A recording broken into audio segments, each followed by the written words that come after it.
নিৰ্বাচন হয় এইবাৰ বিজেপি চৰকাৰে এই নিৰ্বাচন বিহুৰ সময়ত পাতিবলৈ সাহস নাই কেলে জানেনে কাৰণ জুবিন গাৰ্গ বিহীন অসমত বিহুৰ সময়লৈকে যদি জুবিন গাৰ্গে ন্যায় নাপায় জুবিন গাৰ্গৰ হত্যাকাৰীক যদি চূড়ান্ত শাস্তি বিহুৰ আগতে চৰকাৰে দিব নোৱাৰে ন্যায়ালয়ক যদি ফাষ্ট ট্ৰেক আদালত কৰি চৰকাৰে জুবিন গাৰ্গৰ হত্যাকাৰীক দৃষ্টান্তমূলক শাস্তি দিব নোৱাৰে এই বিহুৰ সময়ত অসমীয়া জাতিয়ে এই বিজেপিৰ পদুম ফুল অসমৰ মাটিৰ পৰা উভালি ব্ৰহ্মপুত্ৰ নদীত পেলাই দিব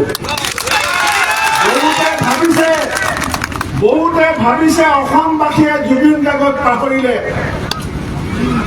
জুবিন গাৰ্গক অসমবাসীয়ে কেতিয়াও পাহৰিব নোৱাৰে যেনেকে জ্বালামুখী যেনেকে সুপ্ত অৱস্থাত থাকে জুবিন গাৰ্গক অসমীয়া জাতিয়ে হেৰুৱাৰ যিটো দুখ জুবিন গাৰ্গক অসমীয়া জাতিয়ে হেৰুৱাৰ যিটো ক্ষোভ সেই দুখ আৰু ক্ষোভ সুপ্ত জ্বালামুখী ৰূপত আছে আৰু নিৰ্বাচনৰ আগত যদি জুবিন গাৰ্গৰ হত্যাকাৰীয়ে ন্যায় নাপায় তেতিয়াহ'লে আপোনালোকে চাব আমাৰ উজনি নামনি পাহাৰ ভৈয়াম বৰাক বিটিয়াৰ চব মিলি এই পদুম ফুলৰ শিপা মাটিৰ পৰা উভালিব আজি বহুতে কৈ আছে যে বিজেপিয়ে হিতাধিকাৰী দি আছে মহিলা উদ্যমিতা আঁচনি লৈ আছে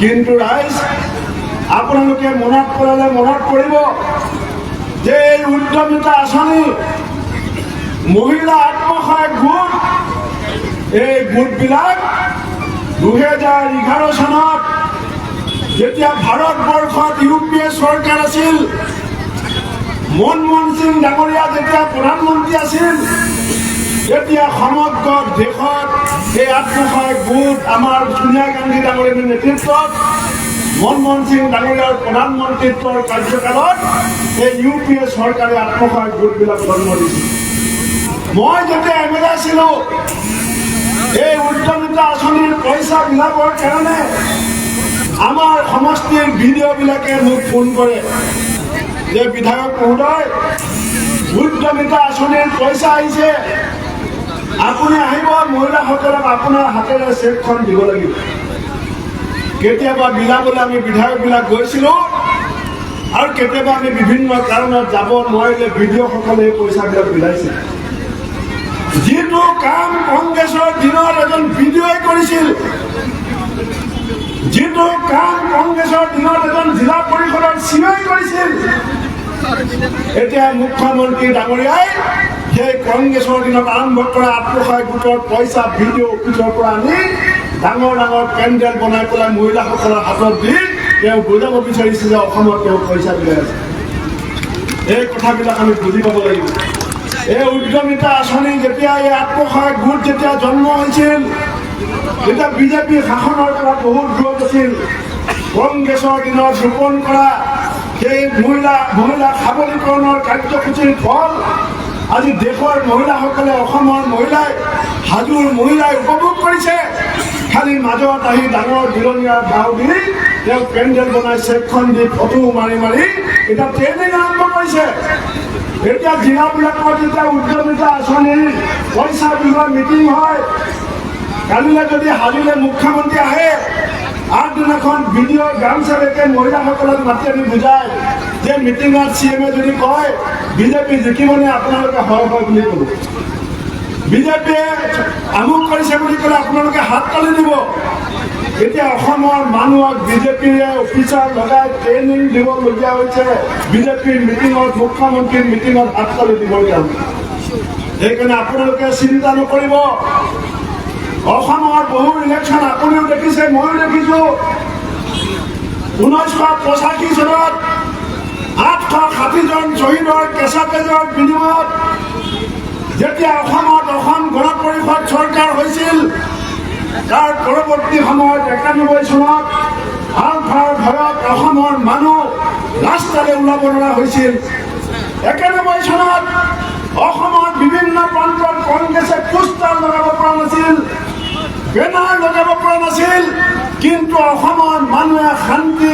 সম্প্ৰীতি আৰু প্ৰগতিৰ স্বাৰ্থত শ্বহীদৰ তেজৰ বিনিময়ত গঠন কৰা অগপ চৰকাৰক দিছপুৰৰ পৰা দলিয়াই দি হিতেশ্বৰ শইকীয়াৰ নেতৃত্বত কংগ্ৰেছক ক্ষমতালৈ লৈ আহিছিল। এই কথা আপোনালোকে পাহৰি নাযাব। অসমৰ ৰাইজ, এই হাজো সমষ্টিৰ ৰাইজ শুই থকা সিংহ, ৰাইজ শুই থকা সিংহ। সিংহ এতিয়া টোপনিৰ ভাও ধৰি আছে। যিদিনাখন নিজৰ ভোট চেণ্টাৰত ইভিএম আহি পাব, সেইদিনাখন সিংহই ভাৰ পাব আৰু এই হিমন্ত বিশ্ব শৰ্মাৰ কি দশা হ'ব সেই কথা আমাৰ সভাপতি গৌৰৱ গগৈ ডাঙৰীয়া ইতিমধ্যে ৰাইজক কৈ দিছে। 2001 চন আপোনালোকে মনত পেলাওক। এতিয়া যেনেকে হিমন্ত বিশ্ব শৰ্মাই হেলিকপ্টাৰ ঘূৰে, আমাৰ গৌৰৱ গগৈ মাটিয়েদি যায়, খোজকাঢ়ি যায়, বাইকত যায়, হিমন্ত বিশ্ব শৰ্মা হেলিকপ্টাৰ যায়। 2001 চনত প্ৰফুল্ল কুমাৰ মহন্ত ডাঙৰীয়াও হেলিকপ্টাৰ আহিছিল চবফালে, হয় নে নহয় কওক? 1 চনত প্ৰফুল্ল মহন্তৰ হেলিকপ্টাৰ আৰু তৰুণ গগৈ ডাঙৰীয়া আছিল এখন ছেকেণ্ড হেণ্ড চুমু গাড়ী, মোৰ আছিলে এখন ভগা জীপ। আমাক মানুহে হাঁহে যে প্ৰফুল্ল মহন্ত কালি আহিছিল আমুকলে হেলিকপ্টাৰ, তলত 150খন গাড়ী convoy, black cap, commando, ambulance যায়, ফায়াৰ ব্ৰিগেড যায়। আপুনি তৰুণ গগৈ পিছে পিছে ভগা জীপ এখনলৈ আহিছে, চৰকাৰ কেনেকৈ আহিব? কিন্তু সমগ্ৰ অসমৰ ৰাজনৈতিকভাৱে সচেতন মানুহে 2001 চনত হেলিকপ্টাৰ ধোঁৱা দেখিলে আৰু প্ৰফুল্ল মহন্তকো হেলিকপ্টাৰ ধোঁৱা দেখুৱাই দিলে, তৰুণ গগৈ ডাঙৰীয়াক মুখ্যমন্ত্ৰী পাতিলে। আজি যিটো ভাবুকি দি আছে, মই জানো কালি ইয়াত মিটিং হ'ব বুলি পেলাই ভাবুকি দিছে। এই ভাবুকি এতিয়া দিব পাৰিব, ভোটৰ বাকচত কেতিয়াও ভাবুকি নচলে। সেইকাৰণে মই আপোনালোকৰ বহুত দীঘল কথা নকওঁ, বহুত দেৰিৰ পৰা আপোনালোক ৰৈ আছে। মই আকৌ আহিম। মই উদ্যোক্তাসকলক ধন্যবাদ দিছোঁ যে আজি যলৈকে আমাৰ সভাপতি গৈছে তাতে ৰাইজে যিধৰণে বিপুলভাৱে সঁহাৰি দিছে। আমি আশাবাদী যে নৱগঠিত এই হাজো সমষ্টি, আগৰ পুৰণা হাজো নহয়, ভাঙি ছিগি টুকুৰা টুকুৰ কৰি হিমন্ত বিশ্ব শৰ্মা ডাঙৰীয়াৰ যিফালে মন গৈছে সেইফালে এনেকৈ কলম চলাই দিছে, সেইফালে সমষ্টি হৈ গৈছে। কোনো সব খাম খেয়ালি। আজি তথাপিতো আমি সংকল্প ল'ব লাগিব, আমি সিদ্ধান্ত ল'ব লাগিব যে অসমৰ প্ৰগতিৰ স্বাৰ্থত, অসমৰ সম্প্ৰীতিৰ স্বাৰ্থত, আমাৰ জাতি, ধৰ্ম, বৰ্ণ, সম্প্ৰদায়, উপজাতিৰ মাজত আমাৰ যি কৌটিকলীয়া একতাৰ এনাজৰী তাক শক্তিশালী কৰাৰ স্বাৰ্থত আমি আহি থকা সময়ত গৌৰৱ গগৈ ডাঙৰীয়াৰ নেতৃত্বত কংগ্ৰেছক আমি দিছপুৰত প্ৰতিষ্ঠা কৰিব লাগিব। আজি আপুনি ভাবক, কোনোবাই 1250 টকা অৰুণোদয় পাইছে, কিন্তু আপোনালোকে জানেনে যিজন হিমন্ত বিশ্ব শৰ্মা ডাঙৰীয়াই তৰুণ গগৈ ডাঙৰীয়াক প্ৰশ্ন সুধিছিল যে অসমৰ 24 লাখ নিবনুৱাৰ সংস্থাপন কেতিয়া হ'ব? শুনিছিলে তৰুণ গগৈ ডাঙৰীয়াক ৰাজহুৱা মঞ্চৰ পৰা প্ৰশ্ন যে অসমৰ 24 লাখ নিবনুৱাৰ সংস্থাপন কেতিয়া হ'ব? আৰু বিজেপিৰ 10 বছৰীয়া শাসনকালত, এতিয়া বিজেপিৰ শাসনকালত অসমত 11 লাখ নিবনুৱা বৃদ্ধি কৰে। ক্ষুদ্ৰ উদ্যোগ বন্ধ হৈ গ'ল, মজলীয়া উদ্যোগ বন্ধ হৈ গ'ল, সৰু সৰু দোকানী বেপাৰী চলিব নোৱাৰা হ'ল, দুখীয়া মানুহবিলাক দিনক দিনে দুখীয়া হৈ গ'ল, ধনী মানুহবিলাক দিনক দিনে ধনী হৈ গ'ল। সমাজৰ মাজত এটা অৰ্থনৈতিক ডাঙৰ ৱাল এখন সৃষ্টি কৰি দিয়া হ'ল। ইয়াৰ পৰা পৰিত্ৰাণ পাবৰ কাৰণে কংগ্ৰেছৰ এই হাতখনৰ বিকল্প নাই। বহুতে কয় কংগ্ৰেছ পাৰ্টি দুৰ্বল হৈছে। যদি কেতিয়াবা কংগ্ৰেছ দুৰ্বল হৈছে, অসমৰ খাটি খোৱা মানুহখিনি দুৰ্বল হৈছে। যদি কেতিয়াবা কংগ্ৰেছ দুৰ্বল হৈছে, অসমৰ কৃষকসকল দুৰ্বল হৈছে। যদি কেতিয়াবা কংগ্ৰেছ দুৰ্বল হৈছে, অসমৰ সম্প্ৰীতি আৰু ভাতৃত্ববোধৰ এনাজৰী দুৰ্বল হৈছে। সেইকাৰণে মই আপোনালোকক হাত জোৰ কৰি অনুৰোধ জনাইছোঁ যে এটা সংকল্প লওক।